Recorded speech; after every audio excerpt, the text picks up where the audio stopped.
Welcome back, everybody. It's your time to EdUp on the EdUp Experience podcast, where we make education your business. Dr. Joe Salustio back with you again and again, along with my co-founder and partner, Elvin Freitas, who's sitting to my right. He is doing all the production and getting all these episodes out right after we record them. We're recording here in Denver, Colorado at the Colorado Convention Center at Ellucian Live. So privileged and honored to be here. We've encountered such amazing people and been able to talk about what's happening at Ellucian, what's happening in higher education as a whole. We've got somebody pretty incredible with us today. I say with us today, but I mean again today, because we've interviewed many incredible people today. Here she is, ladies and gentlemen. Her name is Dr. Barbara Brown-Faulconer, and she is co-founder of BHA Technologies. Barbara, how are you? And tell us a little bit about BHA Technologies. Well, we work real closely with Ellucian in helping to let me back up a little bit. We also do some selections. We help do some selections, and we try to level the playing field so that anybody, any institution that is looking for a software vendor, whether that's Ellucian or somebody else, we level the playing field so that you don't get, hypnotized by the smoke and mirrors, that you really see what it is that you want to do. So by selection, sorry to interrupt, you mean you lay out all the different technologies and say, here, don't get roped into this smoke and mirror. Here's the downsides, here's the upsides, and you try to give them the cleanest look to select? That's part of it. A lot of it is helping them think of the right questions to ask, because when they ask the right questions, they're going to get a much better answer. And so we like to do some structured demonstrations and have the vendors come in and do a scenario that is typical for their institution, so that makes it a lot easier for them to see and relate to what's really going to work in their organization. Okay, so selection, what else? What are those really good big focus areas? Yeah, selection is one.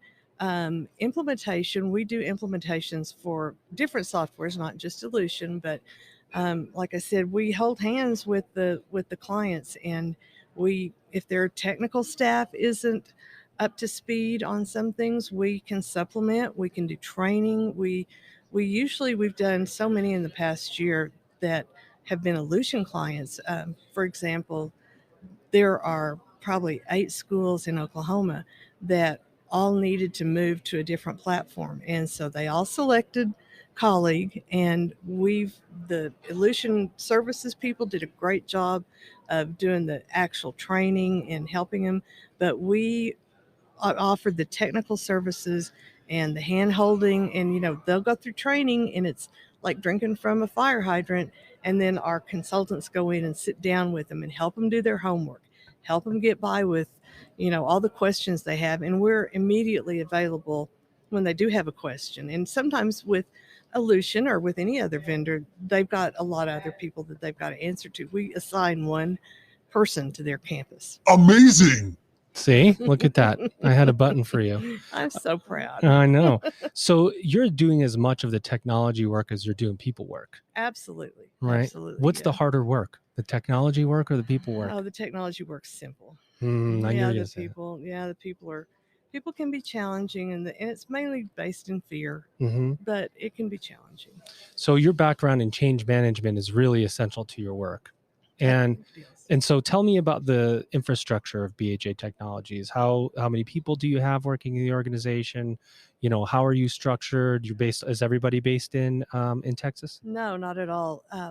We're not a huge organization. We're, for the past few years, we've kind of been recognized as a selective boutique organization.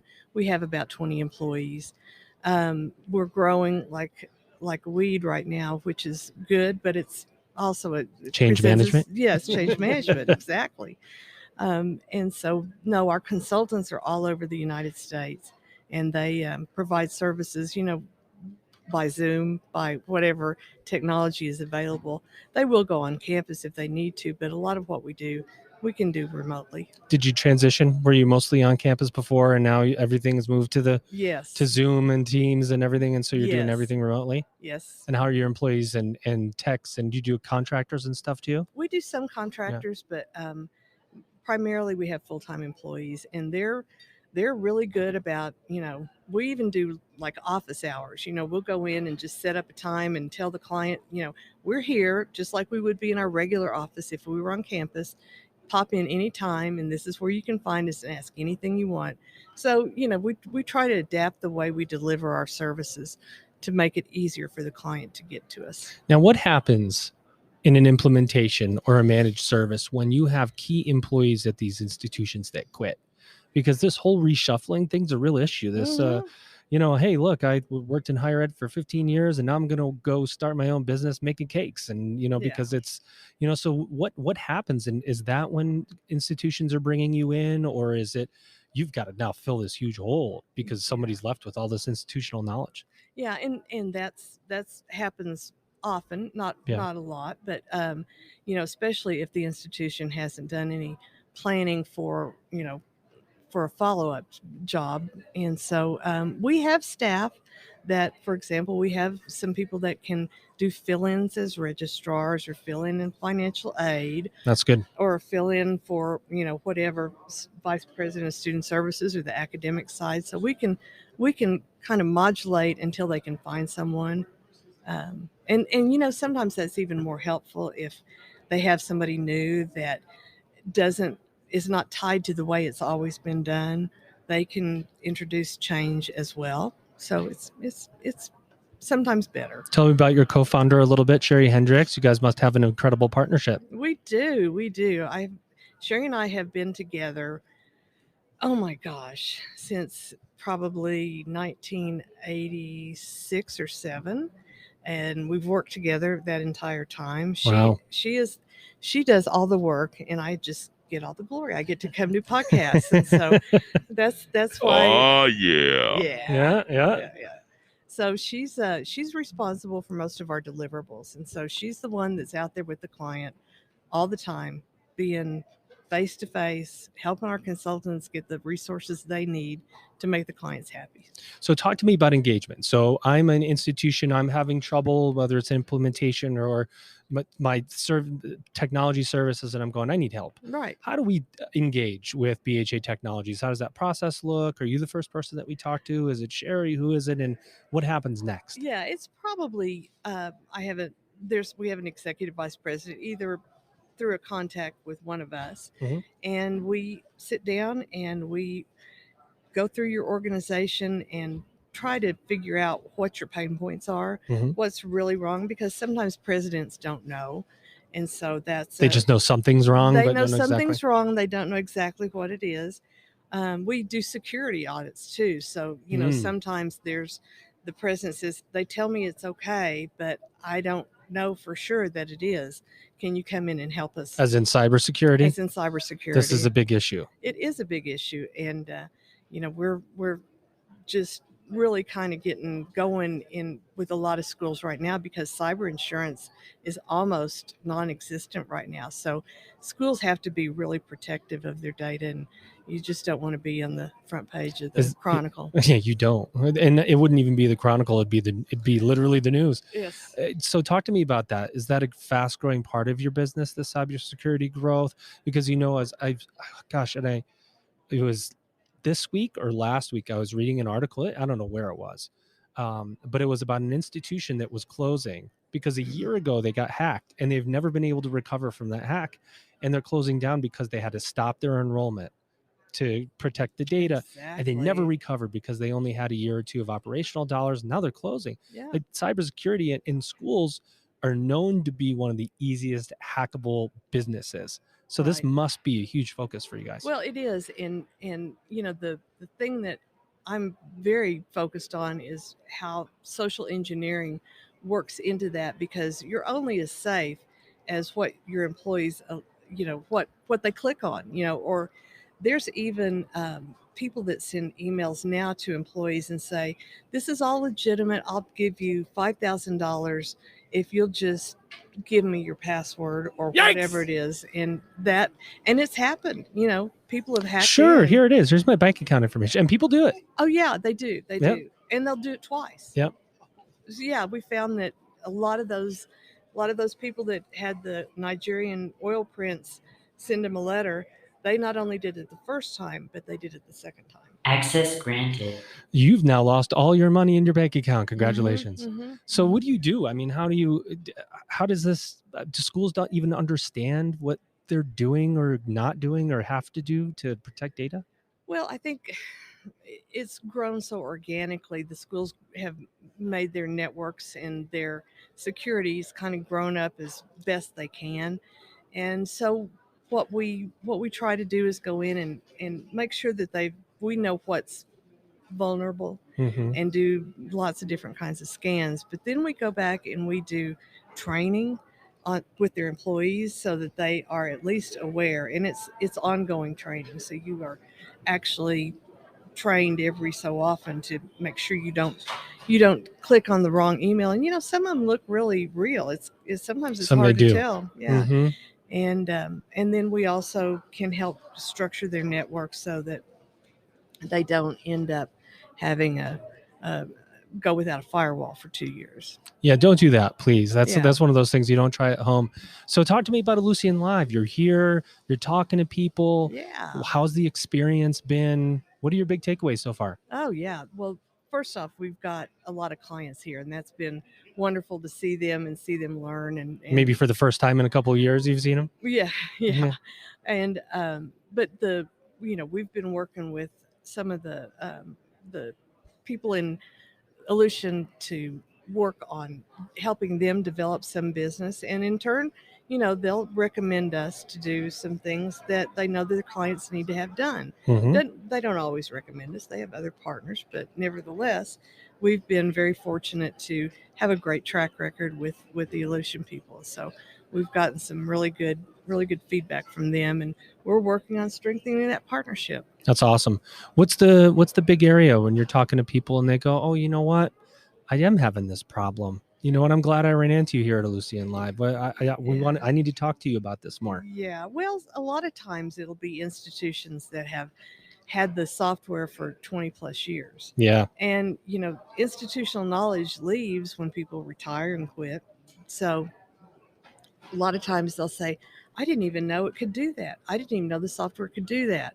So we're there to kind of say, yes, you can do this. And if you want to flip this button on, we'll help you do that. Yeah. So that's probably the most important thing that's come out of this. We like to always ask our guests the same two questions to close every episode. They're so hard. I don't tell people about them ahead of time because they're just so difficult. No, they're really not. They're not that hard. The first one's really easy. The second one, maybe not so much. What didn't we say about BHA Technologies that you'd like to say? We'll call this I've done plenty of I've plugged myself, and you moderately, Elvin, but more myself. Yeah, on this podcast because, well, I have the microphone and you don't. He'll get me later because he does all the production, so he's going to make me sound terrible. But what did we say about BHA Technologies that you want to say to our audience? Anything that you're doing, anywhere you're going, events you have, your website, anything at all? Well, we just relaunched a new website. That's one thing that I'm on it right this moment. It looks great. Good, thank you. And it's getting better as we go along. Websites sort of grow. We're working a lot with tribal colleges. We're working a lot with consortium groups of institutions that go in together and try to implement kind of in a group mode. They still do their own independent, but they work together so that if they're in a state, we just did Oklahoma, they've got different people to call on, and if they have something particular to that state, they can call their colleague and say, how did you do this or how did you do that? So we do things like that. But I think the big thing is we're really kind of a hidden secret because we don't do much advertising. Well, you're not hidden anymore. You're on the EdUp Experience. I know, and we don't usually respond to RFPs. We just have good references, and we get our business through word of mouth. So that's great. Before I ask you the final question, tell me about the tribal college work, because this is a really important part of higher education. Tribal colleges have been in trouble for a number of years. They're iterating, adding new technologies, trying to grow. How important is that work to you and your organization? Well, it's very important to me because I'm a Native American, and so that is our organization. I own 51%, and so it's a Native-owned organization. That's amazing. We're a female-owned organization as well, but it's incredibly important to me. And we stepped into a wonderful situation with a tribal school in Wisconsin, and they didn't know what they didn't know, and they're getting ready to grow really big. And fortunately for everyone, they had stashed away some COVID money, and so they had enough money to really implement what they needed to implement. And we're still working on it; it's not done yet, but they're really making some big strides. So we're trying to work with some of the other Indian institutions. So we're making some progress there. Yeah, I mean, I don't usually pull up past episodes, but I'm going to in this instance. We interviewed Dr. Erica Moore, and she's the executive director at the Native American Indian Higher Education Consortium. Yes. And she was great, by the way, but she was talking about how amidst all the social change, one segment of higher education of people that are really forgotten about are in the American population, and how the AHEC is working so hard to create a consortium of shared resources. And you think about the technology pieces that need to be in place that this segment of American higher education must be focused on. Right.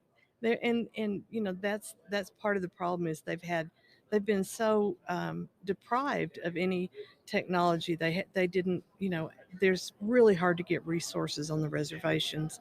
So they haven't had anybody that could really build a good network for them.